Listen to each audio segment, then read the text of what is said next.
Good morning, Mr. Trudeau. Jay Turnbull, CBC. Same question in English. Mr. Legault says he's examining his options when it comes to immigration. The PQ is threatened to call a referendum if Quebec doesn't get full control. Do you think this is threatening national unity? I think the issue that we have had a larger number of temporary immigrants over the past years in Quebec, but elsewhere across the country, is one that we're having to deal with. We took some concrete measures across the country and here in Quebec on the issue of international students that was increasing far too fast and putting at risk vulnerable international students.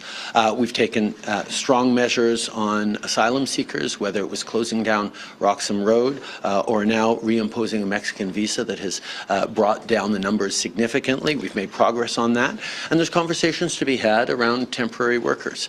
We know that there is a need by businesses across the country to rely on international workers.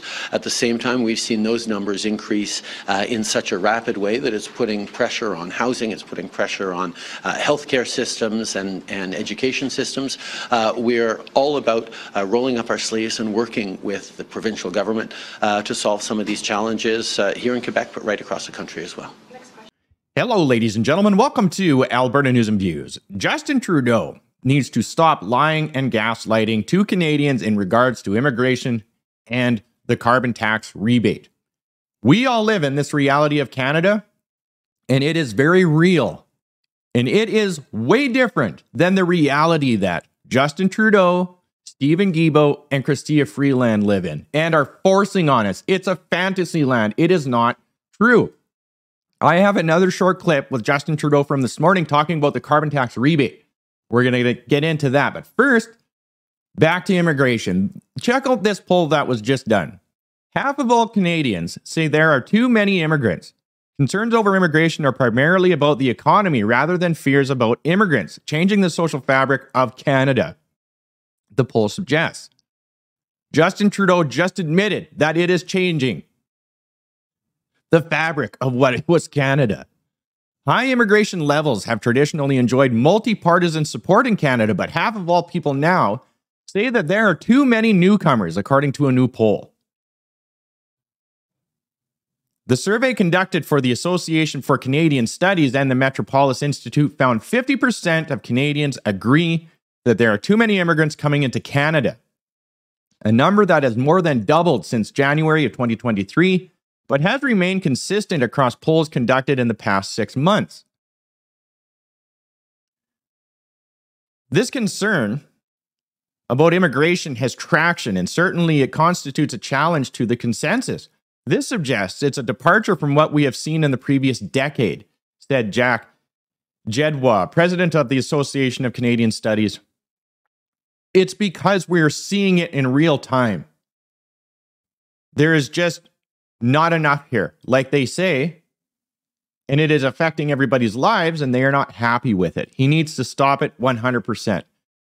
Now, let's get into this carbon tax rebate.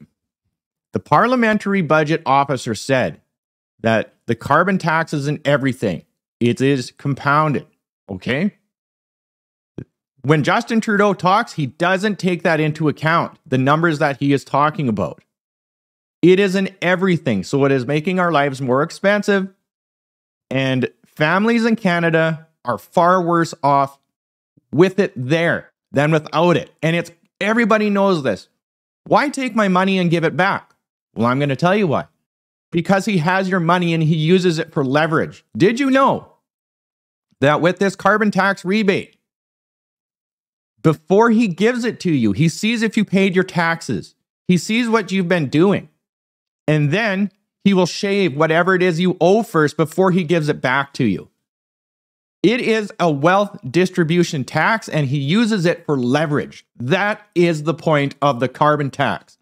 It is not doing anything for the environment. Nothing for the environment and lowering emissions. Nothing. It doesn't matter what he says. It's a lie. Everybody that's working knows this, because if it's giving us more money back, then by all means, just raise it. Just jack that sucker up, because we all want more money. It is pathetic at this point. Listen to this.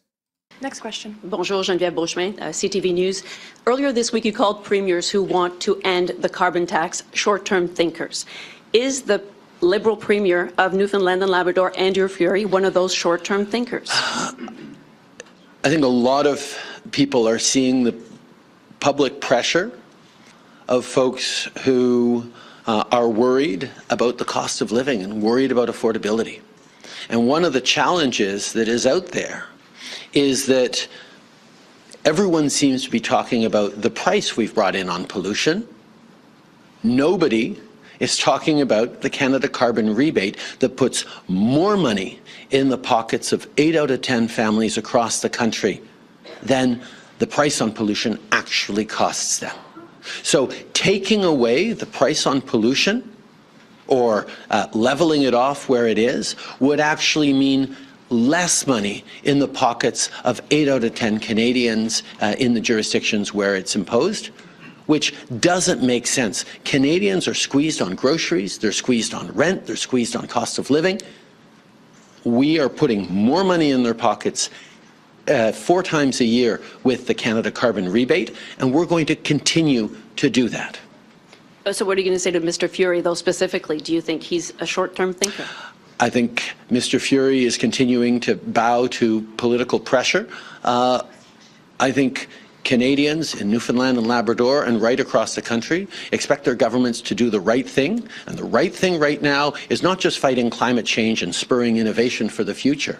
It's about being there to support Canadians during this affordability crisis. And the Canada carbon rebate helps out 80% of Canadians with more money than they pay in terms of a price on pollution. It's basic math, and we're going to continue to be there to support Canadians with the Canada carbon rebate.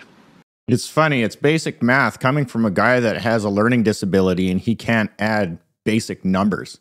Give me a break. This is what I'm saying. We all know that he is lying because we live in this reality where our lives are extremely expensive. And there's so many videos out there debunking that claim that it is giving us more at the end. The Liberal Party is imploding. It's buckling under the pressure of the reality that all the constituents live in, that all the people live in, especially in Nova Scotia. It's crazy how much you guys are paying over there. It's unbelievable. You are in energy poverty right now. Seriously. And why would you have another tax imposed on you? It's ridiculous. I still think he's going to get pushed out from the inside. I really do. Follow me on Substack and Spotify. All of you out there, like, share, and take care.